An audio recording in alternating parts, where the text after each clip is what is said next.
서울대학교 실버산업과의 박영란입니다. 오늘 C터뷰를 함께 진행해 주실 신준영 대표님을 소개해 드리겠습니다. 네, 안녕하세요. 케어의 신준영입니다. 네, 오늘 C터뷰에는 주식회사 러블리페이퍼의 기우진 대표님을 모셨습니다. 우리나라 폐지 줍는 어르신들을 위한 다양한 혁신적인 사업을 하고 있는 기업인데요. 먼저 대표님께서 자기소개 간단하게 해주시기 바랍니다. 네, 안녕하세요. 사회적 기업을 운영하고 있는 기우진 대표라고 하는데요. 앞서 소개한 것처럼 폐지수거 어르신들을 지원하는 친환경 제품들을 만들어내고 있습니다.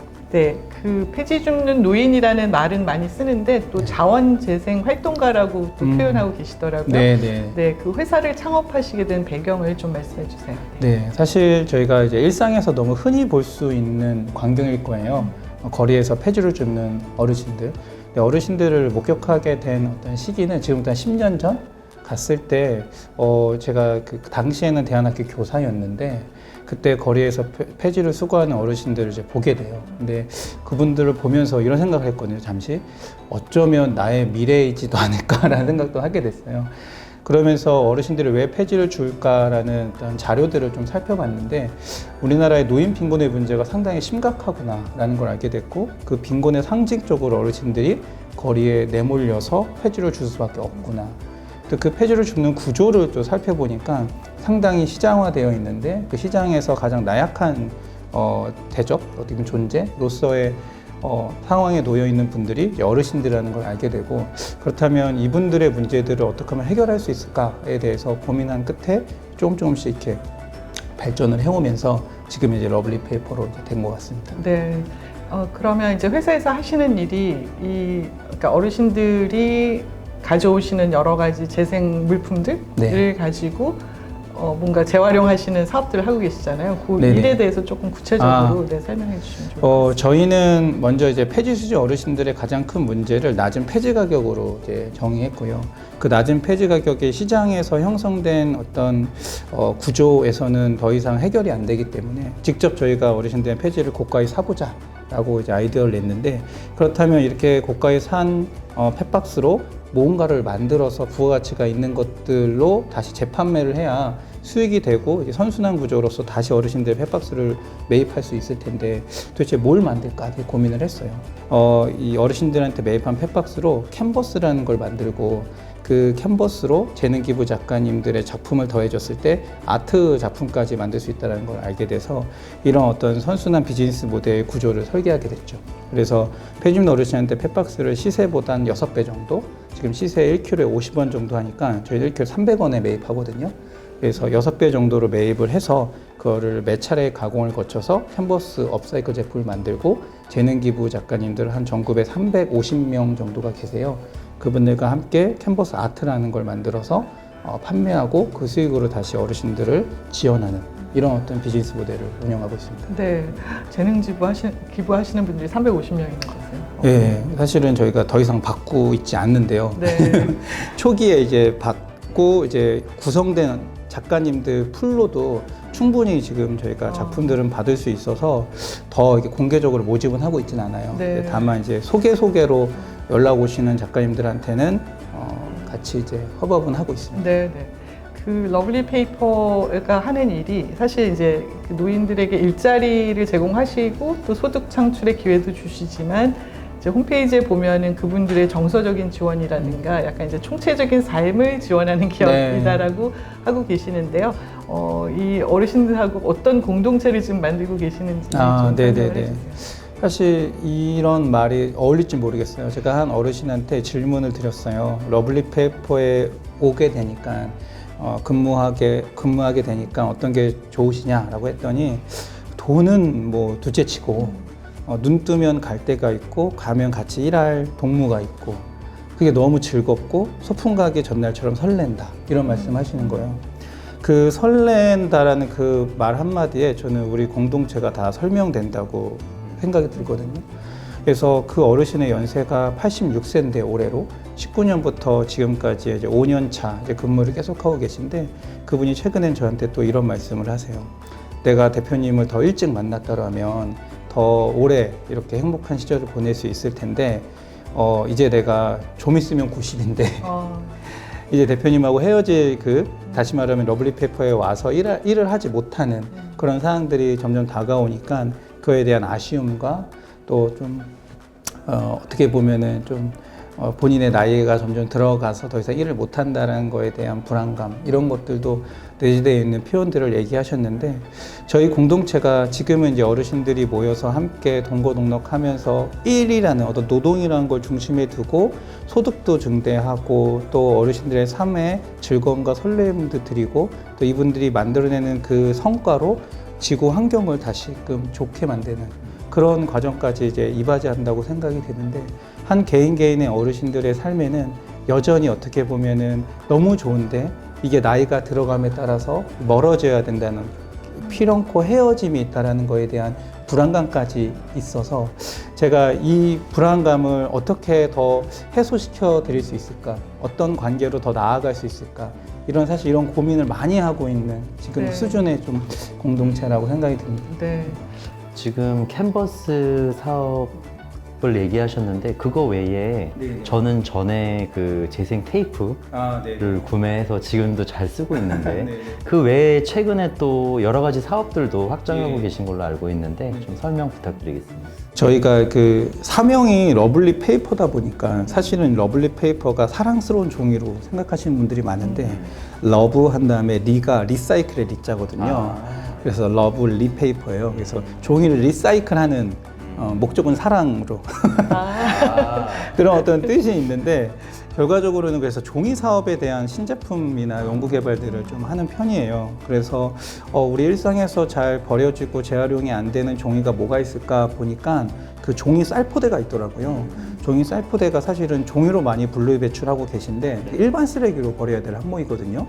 그래서 이러한 것들을 보다 더 잘 효율적으로 우리가 분리 배출하고 그 과정에서 나오는 종이로 새로운 좀 가치 있는 제품을 만들면 어떨까라는 이제 생각을 해서 좀 연구 개발을 하다 보니까 이 종이가 좀 튼튼하고 쓸만해서 이걸로 종이 원단, 그러니까는 어떤 가방이나 뭐 어떤 자파들을 만들 수 있는 소재를 만들어 보자라고 해서 그 종이 쌀포대 종이로 종이 가죽이라는 걸 이제 개발하게 됐고 이제 특허도 받고 그걸 소재로 판매하기도 하면서 한편으로는 여러 다양한 이제 가방이나 돗자리나 뭐 보냉백, 카드 지갑 등등을 좀 만들기도 하고요.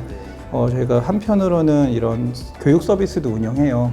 기업의 사회공헌 활동이나 일반 학교의 환경교육도 진행하고 있는데 그럴 때 이제 교구제로도 쓰이면서 종이에 대한 좀 올바른 활용이나 분리배출 방법 그리고 이 종이를 통해서 단순히 환경뿐만 아니라 어르신들의 일자리와 삶도 바꿔낼 수 있다라는 것도 같이 이제 알리고 있습니다. 네, 굉장히 사랑 공동체도 만들어 가면서 굉장히 다양한 시도와 어떻게 보면 혁신들을 시도하고 계신데 하시면서 어려운 점 많았을 것 같은데 네. 가장 어려웠던 건 뭐 지금의 어떤 7년의 사업의 과정에서 코로나를 빼놓을 수는 없을 것 같아요.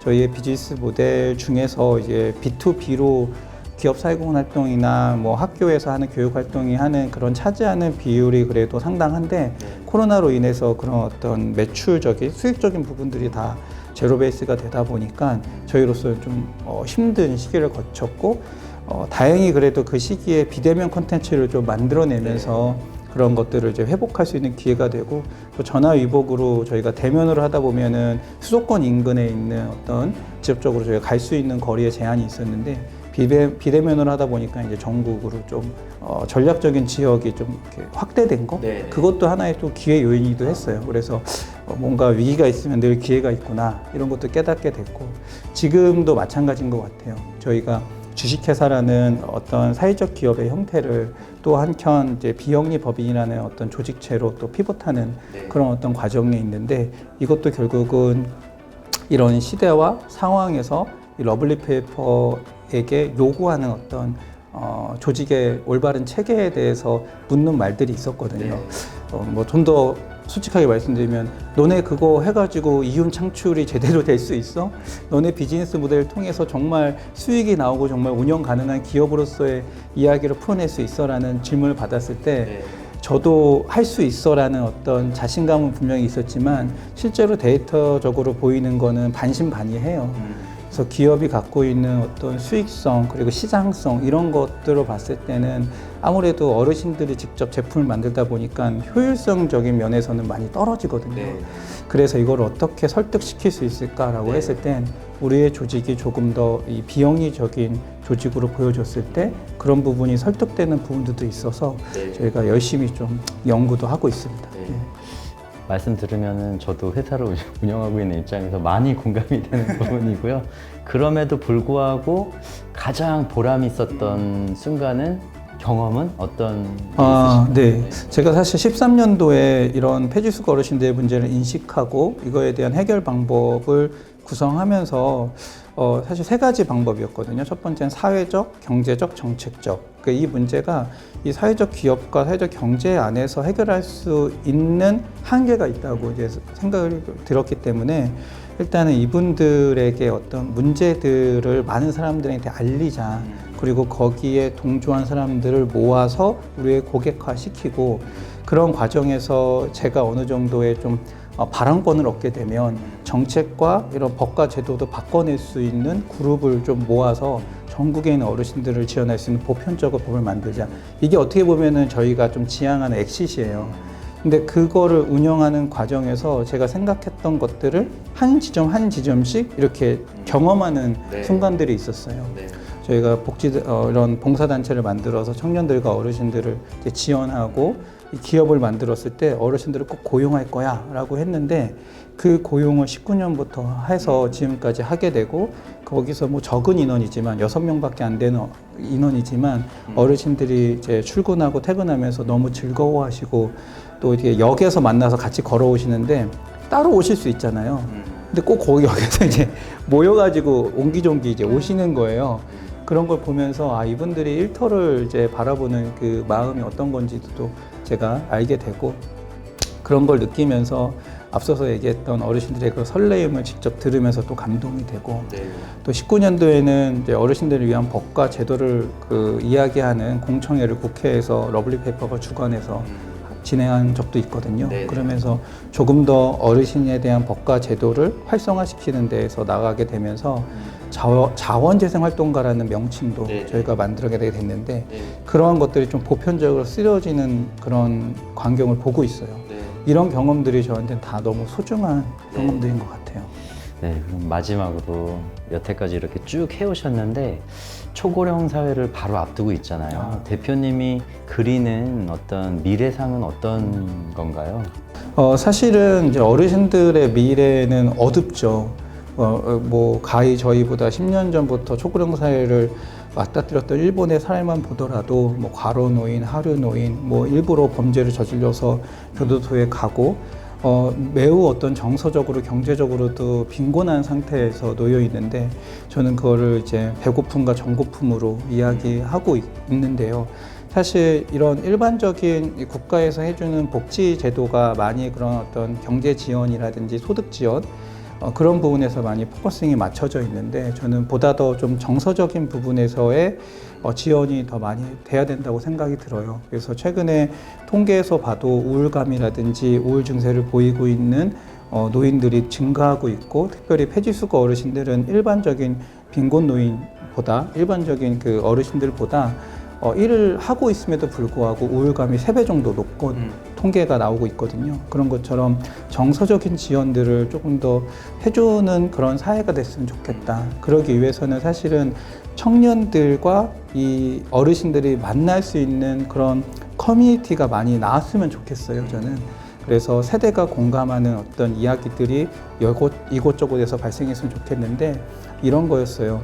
어르신들의 문제를 해결하기 위해서 어르신들이 막 목소리 내는 건 너무나 당연한 사회고 청년들의 문제를 해결하기 위해서 청년들이 막 목소리 내는 건 너무나 당연한 사회인데 만약에 청년들의 문제를 해결하기 위해서 어르신들이 목소리를 내주고 어르신들의 문제를 해결하기 위해서 청년들이 목소리를 내줄 때 그게 정말 온전한 사회가 되는 것 같은 것처럼 이제는 앞으로의 노인 빈곤의 문제를 이야기할 때 어르신들만의 리그에서 이야기되는 것이 아니라 청년들이 오히려 대변자로서 조력자로서 어르신들의 문제를 막 이야기해주는 그런 사회가 돼서 어르신들의 정서적인 부분에서도 훨씬 더 자극을 받고 뭐 한편으로는 청년들에서도 올바른 어른의 상을 보여줌으로써 사회가 좀 통합될 수 있는 그런 좀 미래가 되었으면 하는 바람이에요. 아, 너무 멋진 대표님의 말씀 잘 들었고요. 저는 오늘 아까 전에 잠깐 말씀을 나누다가 그 캔버스 구독을 하거나 구매를 할 수 있는 방법이 있다 그러는데 좀 그거에 관심이 있거든요. 그 감사합니다. 어떻게 구독할 수 있는지 좀 알려주세요. 네네. 저희가 저희 사이트에 오시면 돼요. 사이트는 그 초록창에다가 러블리 페이퍼 그냥 들어오시면은 이제 스토어라는 곳과 정기구독이라는 그 배너가 있어요. 거기를 통해서 각각 이제 지원을 할 수 있고, 특별히 정기구독 같은 경우는 월 10,000원, 20,000원, 30,000원씩 비용을 정기적으로 내면 금액에 따라서 작품을 이제 구독할 수 있는 개수가 정해지는데요. 그렇게 본인이 좋아하고 관심 있는 작품들을 신청해 주시면 저희가 바로 그 다음날 배송해 드리는 서비스를 운영하고 있습니다. 네, 사실 제가 이제 러블리 페이퍼에 대해서는 수업 시간에 학생들하고도 많이 이야기 나누는 우수 기업 중에 한 군데인데, 오늘 대표님을 뵙고 말씀을 나누니까 정말 그 7, 8년의 그 내공이 느껴지고, 그리고 아주 정석으로 비즈니스를 해오신 것 같아요. 그러니까 해결하고자 하는 문제가 뭔지를 인식하시고 그거를 해결하기 위한 방법을 찾아서 계속해서 이제 모델을 만들어 오신 것 자체가 너무 멋진 그 사례가 되는 것 같고, 이제 그 노인 문제 이야기할 때 폐지 줍는 노인에 대한 이야기는 항상 나와요. 근데 이거를 그러니까 굉장히 구조적인 이제 이슈가 지금 내포되어 있는 이제 현상이기 때문에 사실 어느 누구도 이거를 이렇게 해결하지 못하고 지내왔는데, 대표님께서는 이제 실천을 하셔서 그러니까 현장에서 그분들을 위한 이제 대안의 그 시나리오를 만들고 계시는 거고, 그래서 지금 정말 이렇게 시니어 비즈니스 뭐 일자리 사업이 굉장히 중요한 건 누구나 이야기하고 있는데, 공공에서 많은 일을 하고 있지만 그러니까 민간 분야에서 또 이렇게 혁신적인 시도를 한 거는 대표적인 이제 기업이신 거잖아요. 그래서 아무튼 대표님이 지금까지 만들어 오신 이 일이 좀 더 확산되면 좋겠다는 생각이 들고, 이제 이번 스터뷰를 통해서 저희가 더 많은 분들이 이제 물론 이제 대표님이 언론에서 많이 이제 이 사례 공유해 주신 것도 있지만 조금 더 시니어 비즈니스 이제 관련 분야에서도 더 아시면 좋을 것 같고요. 네, 아무튼 너무 감사드리고 오늘 함께 해주셔서 감사합니다. 감사합니다. 불러주셔서. 네. 감사합니다. 고맙습니다, 네. 대표님. 네.